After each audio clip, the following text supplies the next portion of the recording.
এই ফাঁকে সুপ্রিয় দর্শক আপনাদেরকে নর্থ আটলান্টিক ট্রিটি অর্গানাইজেশনের জন্মের একটু কথা বলে নিই, কারণ এই জন্মের সঙ্গে সোভিয়েত ভীতি কিংবা সোভিয়েতের পরে এটি রাশিয়া হয়েছে, এই ভীতি যে কিভাবে কাজ করছে সেটি আপনাদেরকে একটু বলি। দ্বিতীয় বিশ্বযুদ্ধের পরে দুর্বল, অর্থনৈতিকভাবে নিরাপত্তাহীন দেশে পরিণত হয় ইউরোপ।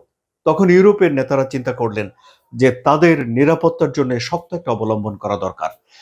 তখন পৃথিবীতে দুটি শক্তি, একটা সমাজতান্ত্রিক শক্তি সোভিয়েত ইউনিয়ন এবং গণতান্ত্রিক মুক্তবাজারের শক্তি যুক্তরাষ্ট্র।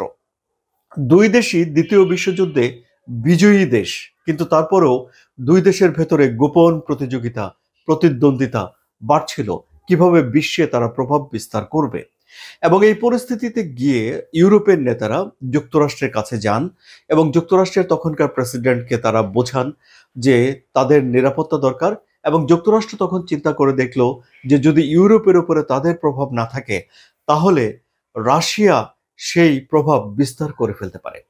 সুতরাং ইউরোপের যে নেতারা বা দেশগুলো তখন সোভিয়েত ইউনিয়নকে ভয় পাচ্ছিল, তারা এই যে যুক্তরাষ্ট্রের সঙ্গে একটা চুক্তিতে প্রবেশ করলো, সেই চুক্তির নাম হলো নর্থ আটলান্টিক ট্রিটি অর্গানাইজেশন বা ন্যাটো।